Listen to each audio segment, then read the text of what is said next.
Əsas suallardan da biri bu kommunikasiya əlaqəsinin dəhliz yoxsa yol formatında ola biləcəyi ilə bağlıdır. Məlumdur, Azərbaycanın mövqeyi dəhliz formatında hələ də biz israrlıyıq və haqlı tələbimizdən irəli gələn bir məqamdır. Çünki dəhliz olarsa aydın şəkildə sərhəd və gömrük nəzarəti mövcud olmayacaq. Amma ümumilikdə bir təhlil olaraq sizdən eşitmək istəyərdik. Dəhliz yox, qarşı tərəfin istədiyi kimi və Amerikanın da belə başa düşürük ki, razılaşdığı kimi, əgər yol formatı olarsa biz nələr itirəcəyik? Fərqi nədir? Bir izləyicilər üçün sadə dillə həm də fərqini də izah etmiş olaq. Bu dəhliz məsələsi 2020-ci il 10 noyabr bəyanatından sonra ortaya çıxmağa başladı və bu da təsadüf deyil. Çünki 10 noyabr bəyanatında əslində dəhliz ifadəsi yox. Yəni orada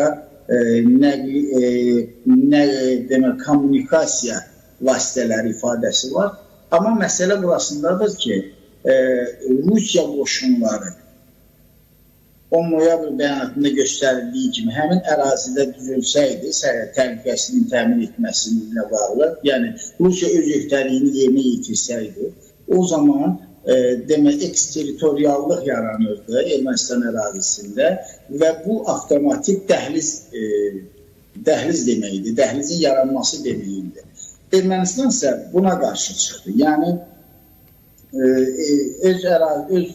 bunu özünün ərazi bütövlüyünə, suverenliyinə təhlükə adlandırdı, öz qanunlarını orada işləməyəcəyini bildirdi.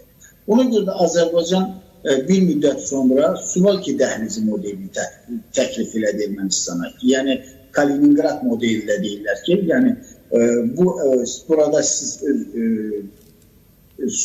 ərazi bütövlüyünüzə, suverenliyinizə xələl gəlmir, sizin qanunlar işləyir, amma biz Ermənistan ərazisindən keçərək maniyəsiz şəkildə, təhlükəsiz şəkildə Naxçıvan Muxtar Respublikasını və əks istiqamətdə hərəkəti təmin edirik və yalnız amma üçüncü ölkələrin həmin o ərazidən keçən yüklərinə deməli, sərhəd buraxılış və gömrük nəzarəti sistemi tətbiq edilir. Ermənistan buna da razılaşmadı.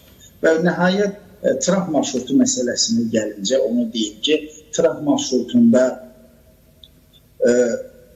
orada düzdür, İngilizcə rule, yəni yol göstərilir. Bəli, ümumilikdə yol deməkdir. Məsələ burası. Bəli? Bəli, yol formatını sanki dəstəkləmiş olur İngilis dilində olan ifadə. Amma mən fikir verdinizmi? Ağ evdə görüş zamanı Trump koridor ifadəsini işlətdi. Yəni, dəhliz ifadəsini işlətdilər. Yəni, bunu faktiki olaraq onlar özləri də dəhliz ifadəsini qəbul edirlər. İkincisi, bu yolun, deməli, bu keçidin qurulmasının formatı da onu göstərir ki, bu infrastruktur elə qurulur ki, bu infrastrukturun quruluşu elə təmin olunur ki, bu avtomatik dəhlizə çevrilir. Çünki həmin ərazidə təhlükəsizlik keçir Amerika şirkətinə və Ermənistan təhlükəsizlik qüvvələri 5 kilometr kənarda dayanır və Azərbaycan maniyəsi və təhlükəsizlik hərəkəti, yəni vətəndaşların, nəqliyyat vasitələrində yüklərin keçidi, Ermənistan artıq oraya heç bir müdaxilə eləyə bilmir. Yəni, ona görə, amma bu Azərbaycan birbaşa Ermənistan qarşısında şərt də qoymur ki, Ermənistan ərazisində hər hansı bir eksterritoriallıq yaradıcısı. Yəni, elə bir hüququn orada statusun yaradılmasını tələb etmir Azərbaycan.